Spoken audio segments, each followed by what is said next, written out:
Kia ora, hi everyone. That's quite loud. I'm Liz, and I've been working on the sustainability work stream for the City Rail Link, New Zealand's first underground rail project, for the last couple of years. This afternoon I'm talking to you about how we've been working with Mana Whenua to respond to the principles of kaitiakitanga, guardianship, in the sustainability work stream for CRL. As Hayley mentioned, Berenize, a member of our Mana Whenua Forum, will also be joining me talking about how the integration of cultural values and cultural narratives into the design of CRL.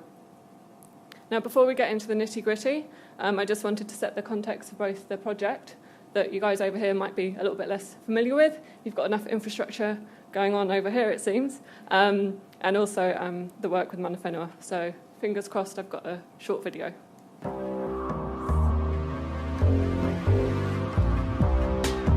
The City Rail Link will be the heart of Auckland's transport system, connecting the city centre to the rest of Auckland. Now trains heading into Britomart hit a dead end. By pushing through underground at Britomart and connecting the rail network, trains will be able to run both ways. This will double the number of trains that can run, delivering a train about every 5 to 10 minutes at peak for most stations. With 2 new underground stations near Aotea and Karangahape Road and a redeveloped station at Mount Eden, travel will be faster with better access to more parts of the city centre and further afield. Taking a train from New Lynn to the new Aotea station will take only about 20 minutes. That's almost half an hour saved compared to now. This will mean the number of people within 30 minutes train travel of a city centre station will double, which is great for business and employment. There'll be greater connectivity for the wider Auckland region too. For example, a trip from Otahuhu to K Road would be more direct, taking only 27 minutes. With Auckland's population growing by about 700,000 people in less than 30 years, public transport needs to become a reliable and effective transport choice. With the dead end at Britomart, rail can carry only 15,000 passengers an hour. With the CRL, rail can carry about 30,000 people an hour in peak. Compare that to a single motorway lane carrying just 2,400. More people on trains will free up roads for those who need them. The City Rail Link will also make it possible to expand the rail network to the North Shore via Wynyard Quarter and to the airport. The new City Rail Link, the heart of Auckland's transport system. AT, connecting Aucklanders. So that video is actually available on YouTube in Te Reo, Māori language, and New Zealand Sign Language as well, so the 3 recognised languages of New Zealand. So we're delivering the project in the heart of Auckland's CBD. Look, we're a proper grown-up city, just like Sydney. So it's the orange line there. And with the portion between the 2 stations close to the harbour there actually being cut and cover rather than tunnel bored. A third of New Zealand's population, around 1.5 million, live in Auckland.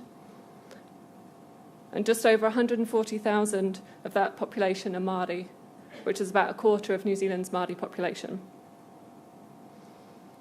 So this shows the extent of CRL and how the project's being split up into contract packages. Contract 1, which is the little purple bit, which is knocking through the dead end at Britomart and underpinning a historic listed building. And Contract 2 in the light blue there, which is the cut and cover tunnels, as well as the yellow section in between them, which is being delivered by a developer that's also building a downtown shopping centre. They're actually already under construction. The remaining works, which will be the board tunnel, the 2 underground stations, Aotea and Karangahape, as well as the expanded Mount Eden station, where CRL connects in with our existing rail network. Those contracts are still to be let. So that's a little bit of a brief intro to the project. I don't know, is anyone familiar with the term Mana Whenua? A few Kiwis. So we have a few more New Zealanders here than there are WA-ites, which is awesome. So Mana Whenua are Māori who have tribal links to Tamaki Makaurau, Auckland. It's acknowledged that Mana Whenua have a special cultural and spiritual relationship with the environment. This includes the relationship with their wahi tapu, taonga, water and ancestral lands. And these relationships are a matter of national significance under New Zealand's Resource Management Act 1991. In certain circumstances, resource consent applicants are actually required to engage with Mana Whenua. as part of the consenting process. In Auckland, there are over a dozen iwi, or tribes, that represent or that are Mana Whenua. In 2012, when the CRL project team was just about half a dozen people, well before my time, our communications manager contacted all of the Auckland iwi to invite them to be involved in the project, and 8 responded yes. Ever since, the project has held monthly forums with the reps of the iwi that you see up on the screen. These forums would typically focus on consent or RMA issues, but for CRL, we've been working to partner with Mana Whenua throughout the project. So as well as the main forum, we have a design subgroup, and we hold special workshops when there are specific consenting things going on, just to make sure that everyone's informed about the detail. We also have a sustainability subgroup, which I'll be talking about in a minute. But before I do, I'd like to hand over to Berenize. So I'll be back. Yeah, don't jump over the screen. How does it work? That one.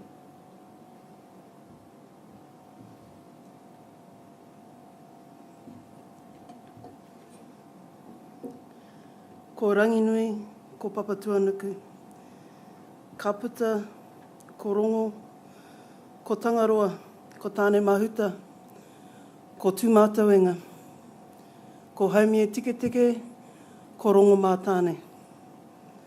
Ka puta te ira tangata ki te whai ao, ki te ao mārama, tihei mauri ora. Kia ora. My name is Berenize Peita, and I'm from Ngãti Waiōhua. I stand in front of you today representing the 8 iwi that are associated with the CRL link. They are Takitai Waiōhua, Te Kawerau Āmaki, Ngāti Maru, Ngāti Pāwa, Ngaitaiki Tāmaki, Ngāti Tamoho, Ngāti Whātua Ōrākei, and Ngāti Te Ata Waiōhua. It's an appropriate time for me, as a guest in this country, to acknowledge the welcome to country that occurred this morning by Uncle Ray Davison. I like to acknowledge his people, the Garigal clan, one of 29 that make up the Eora Nation. Kia ora.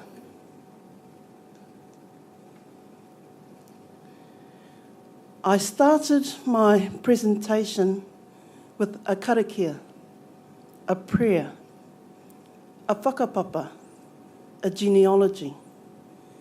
Ranginui is our ancestral Father Sky, and Papatuanuku is our ancestral Earth Mother. I then went on to name some of her children. Tangaroa. Tangaroa is an atua. Perhaps the easiest way to translate that would be to say he is godlike, very respected, and he is a protector of the sea. Mana Whenua have placed Tangaroa as the protector for the Britomart station. It's a reminder for CRL that they need to look after the waterways. At the Karangahape station, we have TANE MAHUTA. TANE MAHUTA is the protector of forests and birds. We ask CRL to think about the environment when they do their building. At Aotea station, the atua Haumia Tike Tike and Rongomā Tāne. They are protectors of wild foods and cultivated foods, and also the protector of peace, to encourage peace. Food is important, so we asked CRL to think about ways that food can be provided for people. At the Mount Eden station is the atua Mana. He is known as the god of war, but more for us, he is the atua of people, the protector of people. So the City Railway link is about connecting people, so we asked them to protect people. Mana Whenua shared what we treasure, our beliefs. We shared that with designers, we shared it with architects, and they created this matrix that you're looking at. But it says, these are their atua, and this is some of the things that we'll try to do in our build. They showed us that they could acknowledge Ranginui and Papatuanuku in their building designs. So our hope is, and our expectation, is that when these buildings get built, well, these train stations, that we as Mana Whenua will be able to identify with these urban built design things, and we'll be able to see ourselves in these buildings. When it comes to materials used, our hope is that use local. When they get to the Mount Eden station, they're going to be digging up all the basalt, so we want that to be used around the stations wherever it can. We promote our local materials first and foremost. In the design of the buildings, through sharing our knowledge, architects were able to come back and they were able to say to us, look, okay, thank you for sharing your artworks and explaining to us the importance. And this is how we've been able to include it in the actual build. So the cross-section that you can see, that's a representation of our tukutuku panels. The light that you see coming down, there are actually 7 of them, and they represent a grouping of stars that come out once a year, and it signals that it's our Māori New Year, Matariki. So these are in our buildings, well, they're going to be in our buildings, and they relate directly to our whakapapa.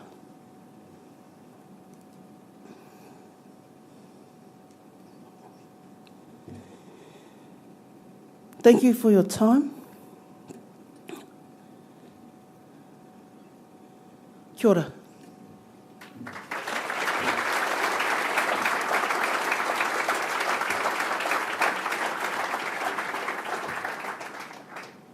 Kia ora. Thank you, Berenize. Always awesome.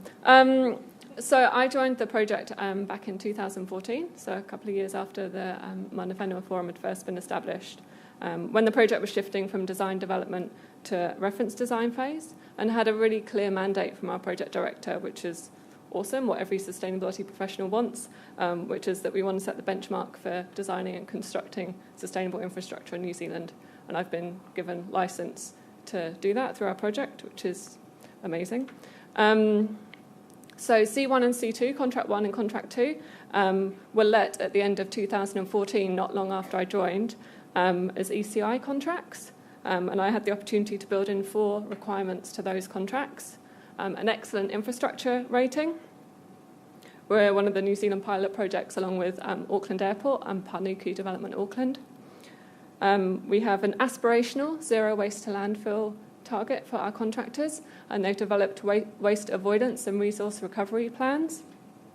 And actually, I was in slight disbelief, but I've been assured that their reporting is correct.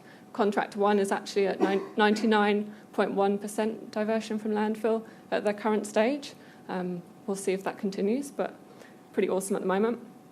We're measuring the project's carbon footprint, and we have monthly reporting to ensure that we can track progress.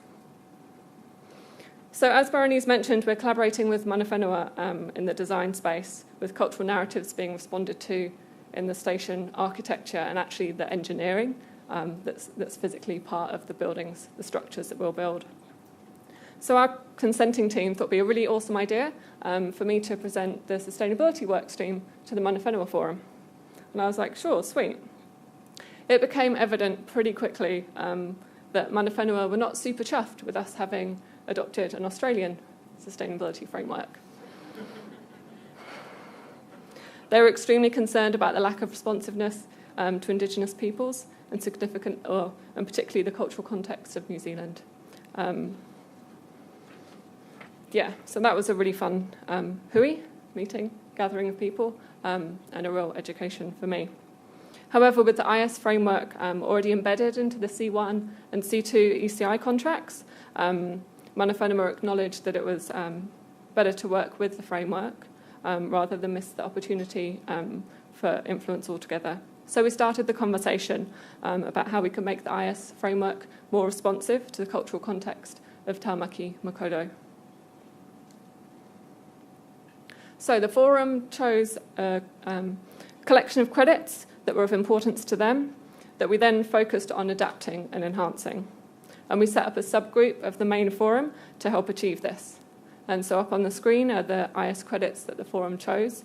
I'd originally gone for maybe half a dozen, and we ended up with 9 credits that the subgroup worked through. So I don't think any of us around the table really knew what shape this work would take. It was new for both parties. But we started with a lot of knowledge sharing, similar to with the design hui. Me about the IS rating tool and the criteria, and the subgroup, which includes Berenize, communicating about kaitiakitanga, guardianship, and Mana Whenua's role as kaitiaki, guardians, and so much more. So we took the... my slides are missing. Anyway, we took the criteria from the technical manual and developed another matrix. And that matrix was basically a feeding in of... We'd talk through the criteria.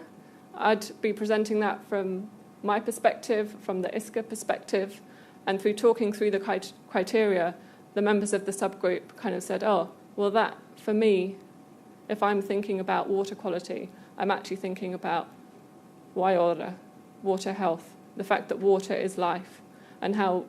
So we started to build in the responsiveness to that standpoint. So basically it was looking at opportunities to respond to New Zealand's cultural context, ensuring the sustainability criteria were compatible with Te Ao Māori. As the conversations evolved, it became apparent that we needed something to set the scene for our discussions, particularly with reference in discussions to the principles of kaitiakitanga. The term is actually defined in our Resource Management Act, but it's not a definition that Mana Whenua necessarily support or endorse. So what you see on the screen here is the context statement that was developed by that subgroup and supported by all 8 iwi. Here's the criteria. Here's us feeding everything in. So this is just a snapshot and an example of some of the outcomes. We're working with ISCA to have a CRL, IS technical manual and scoring card developed for our project. We want to make sure that it's not a case of here's the IS technical manual and here's the Mana Whenua stuff on the side. It's making sure that's all one, integrated, much as the architecture and the engineering is integrated. It's fundamentally part of our project. What else was I going to say? So the context statement that you saw a minute ago, that's actually been included in C1 and C2's construction environmental management plans. And the principles of kaitiakitanga have been addressed in both the procurement and waste avoidance plans as well. So we're starting to see this take shape with our contractors right now. And I think it's fair to say that our forum now support our use of the IS framework on the remaining contract packages. So this work with Mana Whenua, integrating cultural values into an industry-recognised sustainability framework, was recognised as world first in our recent ISCA verification for Contract 2, for which we achieved a leading design rating. So performing better than a targeted excellent rating thanks to that recognition under the innovation. This is not the end of the relationship or the journey. Mana Whenua are involved in the cultural monitoring on site for both C1 and C2. And with the remaining contract packages still to be let, we're working together to ensure that cultural values and the narratives embedded within the design are appropriately addressed in both the tender and contract documentation. The sustainability scope for the remaining contract packages is also expanding. So much how your large infrastructure projects here are starting to consider skills legacy, apprenticeships, new jobs for the unemployed, etc. We're also looking to do the same. It's a very recent shift for us in New Zealand, particularly from a client-led perspective. We know that there are areas in Auckland, those in red, that have higher than average people not in employment, education or training.